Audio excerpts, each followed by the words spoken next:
Hello viewers, welcome to our channel. నేను మీ చరణ్ పరిమేణ్. పవన్ కళ్యాణ్ మీద నోరు పారేసుకున్న చంద్రబాబు గారు. పవన్ కళ్యాణ్ మీద చంద్రబాబు గారు నోరు పారేసుకోవడం ఏంటి? అసలు ఏ విధంగా జరిగింది ఇది? ఇది కాస్త ఆశ్చర్యకరంగానే ఉంది కదా. ఎందుకంటే పవన్ కళ్యాణ్ గారు చంద్రబాబు గారు మధ్య ఎటువంటి అనుబంధం ఉందో ఈ మధ్య కాలంలో అది ఇంకా ఎంత బలపడిందో అందరూ చూశారు. చంద్రబాబు గారిని సీఎం సీట్లో కూర్చోబెట్టారు అంటే ఒక రకంగా అది పవన్ కళ్యాణ్ గారి చర్యల వల్ల, ఆయన ఎలక్షన్స్లో తీసుకున్న స్ట్రాటజీస్ వల్లే. సో దానివల్లే ఇంత అద్భుతంగా వాళ్ళు పార్టీ విజయం సాధించి అక్కడ కూర్చున్నారు. సో దీనికి ఆయన ఇంత దోహదం చేసి ఉంటే ఇప్పుడు మాత్రం అది పవన్ కళ్యాణ్ గారి మీద చంద్రబాబు గారు అనుకోని వ్యాఖ్యలు కొన్ని చేశారు. అయితే ఆయన ఇంటెన్షనల్గా చేశారా, అన్ఇంటెన్షనల్గా ఏదో ఫ్లోలో అలా వచ్చేసిందా అనేది అర్థం కావట్లా. ఎందుకంటే ఆయన మాట్లాడిన తీరు చూస్తే మరి ఆయన అభిప్రాయం అలా ఉందేమో గత ఎంతో కాలంగా పవన్ కళ్యాణ్ మీద అనిపిస్తుంది. ఆయన ఏమన్నారంటే, పవన్ కళ్యాణ్ నెత్తి మీద రూపాయి పెడితే కూడా అమ్ముడుపోడు, పవన్ కళ్యాణ్ ఏం పెద్ద చదువుకున్నోడు కాదు అని చెప్పేసి అన్నాడు. సో ఈ మాటలు ఇప్పుడు రావడం అనేది ఆశ్చర్యకరంగా ఉంది.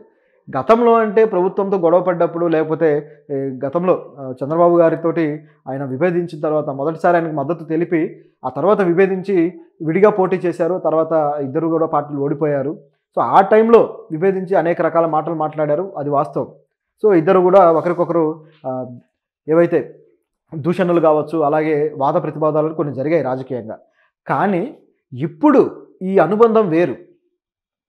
ఎలాగైనా సరే జగన్ని గద్దెదించాలి అని చెప్పి ఎప్పుడైతే డిసైడ్ అయ్యారో అప్పటి నుంచి కూడా వీళ్ళ మధ్య అనుబంధం రోజు రోజుకి పెరుగుతూ వచ్చింది.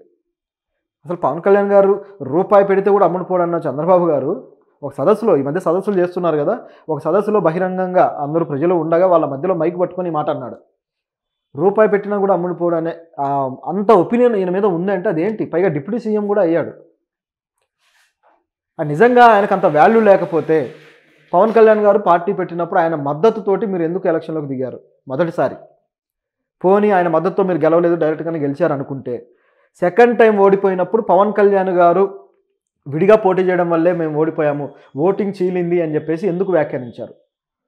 లేకపోతే మేము గెలిచుండే వాళ్ళము, చాలా చోట్ల ఓటింగ్ చీలిపోయిందని చెప్పేసి, అందుకే మాకు సీట్లు తగ్గాయని చెప్పి బాధపడ్డాడు. కేవలం 22 సీట్లే వచ్చాయి మాకు అని చెప్పేసి చాలా అసంతృప్తి అయితే వ్యక్తం చేశారు ఆ టైంలో. అప్పుడు కూడా పవన్ కళ్యాణ్ గారి వల్లే, అంటే పవన్ కళ్యాణ్ గారికి ఉన్న ఫ్యాన్ బేసు, పవన్ కళ్యాణ్ గారికి ఉన్న ఓటర్లు, దానివల్లే ఆయనకు అధికారానికే దూరం అయ్యాడనేది ఆయన ఒప్పేసుకున్నాడు కదా. ఇప్పుడు కూడా ఈ కూటమి ఏర్పాటు చేసిన తర్వాత పవన్ కళ్యాణ్ గారు నేను ఓటు చీలనివ్వను అని చెప్పి తనకంటూ తను ఒక డెసిషన్ తీసుకొని కూటమి ఏర్పాటు చేశారు. చంద్రబాబు గారి నుంచి తక్కువ సీట్లే వచ్చినా సరే ఆ తక్కువ సీట్లకు కూడా తలొగ్గి ఆయన పోటీకి దిగాడు. అంటే పవన్ కళ్యాణ్ గారి ఇమేజ్ని తక్కువ అంచనా వేయడం వల్ల ఆయనకు తక్కువ సీట్లు ఇచ్చారనేది ఇప్పుడు క్లారిటీ అయిపోయింది. పైగా ఆ తక్కువ సీట్లలో కూడా పవన్ కళ్యాణ్ గారు 10% రిజల్ట్ ఇచ్చారు, 10% కొట్టి. కానీ టీడీపీకి మాత్రం కొద్దిగా సీట్లు తగ్గడం జరిగింది. ఆ వచ్చిన సీట్లలో కూడా పవన్ కళ్యాణ్ గారికి ఉన్న ఓట్ బేస్ అనేది ఆయా నియోజకవర్గాల్లో రాష్ట్ర వ్యాప్తంగా కూడా వాళ్ళ వైపు, టీడీపీ వైపు వచ్చింది అనేది అందరికీ తెలిసిందే. సో పవన్ కళ్యాణ్ ఇంత ప్రభావం చూపించాడు కాబట్టే ఈరోజు ఇది నిలబడింది అనేది చంద్రబాబు గారికి కూడా తెలుసు. మరి ఇదంతా ఆయన విలువ కాదా? సో అంటే సొంతంగా ఆయన విలువ అంటే ఏంటి? ఇంకా లక్షల మంది అభిమానిస్తూ ఉన్నప్పుడు ఇంకా అంతకు మించిన విలువ ఏముంటుంది? రూపాయి పెడితే కూడా పోడు అనడానికి. పైగా డిప్యూటీ సీఎం ఇచ్చి ఆయన విలువేంటో చెప్పింది మీరే మళ్ళీ. అంటే తనకు డిప్యూటీ సీఎం చంద్రబాబు గారికి ఒక డిప్యూటీగా, అంటే తను లేకపోతే ఆ బాధ్యతలన్నీ ఈయన చేతిలోకి వెళ్తాయి. సో అంతటి స్థాయి బాధ్యత ఇప్పుడు డిప్యూటీ సీఎంలో ఉంటుంది. పైగా 5 శాఖలు అప్పగించారు. అంటే ఎన్ని శాఖలు డీల్ చేయగలిగే కెపాసిటీ, నాలెడ్జ్, క్యాలిబర్ ఉంటే ఆ వ్యక్తికి ఆ విధంగా ఇస్తారు. పవన్ కళ్యాణ్ గారు అప్పుడప్పుడు కొన్నిసార్లు ఆయన మాటల్లో కాస్త తొట్టుబాటు ఉండొచ్చు, ఒక్కోసారి కొన్ని విషయాలు మర్చిపోయి కూడా అంటూ ఉంటారు అనుకోండి, అది వేరే విషయం. కాకపోతే ఆయనకుండే నాలెడ్జ్ కావచ్చు, సమాజం మీద ఆయనకుండే అవగాహన కావచ్చు, పైగా ఏదైనా విషయం మీద ఆయన రియాక్ట్ అవ్వాలనుకున్నప్పుడు దాని మీద సమగ్రమైన అధ్యయనంతో రియాక్ట్ అవుతుంటారు. అప్పుడప్పుడు పొరపాట్లు జరుగుతూ ఉంటాయి, అది వాస్తవమే. ఎందుకంటే రాజకీయాల్లో ఉన్న వాళ్ళకి అనేక విషయాల మీద అవగాహనతో పాటు అనేక ఒత్తిళ్లు కూడా ఉంటూ ఉంటాయి. కాబట్టి ఆ ఒత్తిళ్ల క్రమంలో కొన్నిసార్లు మాటల్లో ఆ పొరపాటు అనేది జరుగుతుంటుంది.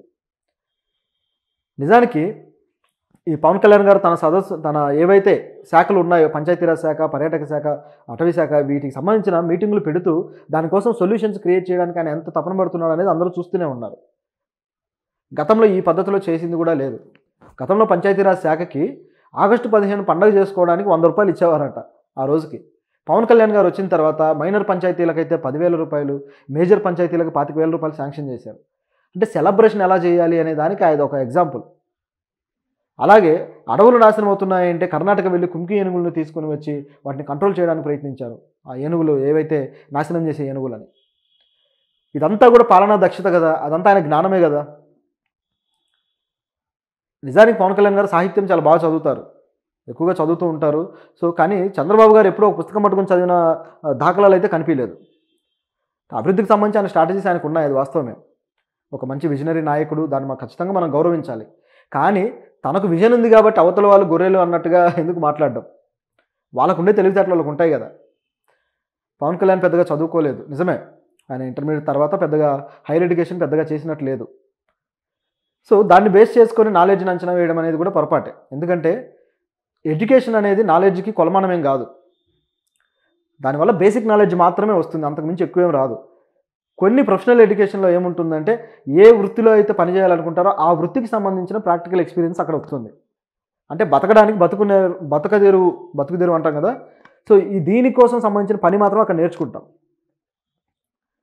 మరి other than education there is lot of knowledge in other society. మరి ఆ సొసైటీలో ఉన్న నాలెడ్జ్ అంతా ఎలా వస్తుంది? అనేక విషయాలున్నాయి, అనేక రంగాలున్నాయి, ఎకానమీ ఉంది. వీటన్నిటికి సంబంధించి నాలెడ్జ్ ఎట్లా వస్తుంది?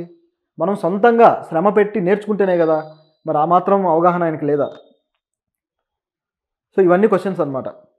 అంటే ఫారిన్‌లో చదివి వచ్చారు మరి లోకేష్ గారు. ఆయనకి ఎకానమీ మీద ఉన్న నాలెడ్జ్ ఏంటనేది ఆయన స్పీచ్‌లో చూసాం మనం. అలాగే దేశ నాయకులకు సంబంధించిన ఆయనకున్న జ్ఞానం ఏంటనేది కూడా చూసాం. అంటే ఫారిన్‌లో చదివితేనో లేకపోతే డిగ్రీలు, పీజీలు, పీహెచ్‌డీలు ఉంటేనో గొప్ప మేధావని కాదు. రేషనల్ థాట్స్ ఉండాలి. ఆ థాట్ ప్రాసెస్‌లో ఒక సహజమైన హేతుబద్ధత ఉండాలి. అలాగే విడిగా ప్రపంచంలో ఎంతో జ్ఞాన సంపద కలిగిన పుస్తకాలున్నాయి. అవన్నీ చదివిన వాళ్ళకి ఆ జ్ఞానం వస్తుంది, రాకుండా ఏం పోదు.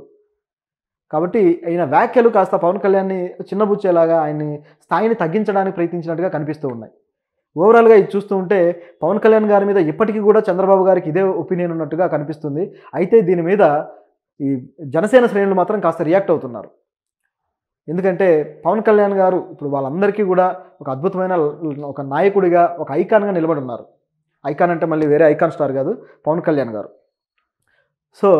ఇప్పుడు ఈ పవన్ కళ్యాణ్ గారి ఫ్యాన్స్, అలాగే ఆయన అనుచరులు, అనుయాయులు ఎవరైతే ఉన్నారో వీళ్ళు సోషల్ మీడియాలో ఈ విధంగా ఎట్లా మాట్లాడతారు అని చెప్పేసి కొద్దిగా కౌంటర్లు వేస్తున్నారు. ఈ రెండు పార్టీల మధ్య గ్యాప్ క్రియేట్ అవుతుందేమో అన్నంత ఆసక్తికరంగా తయారైంది ఇది.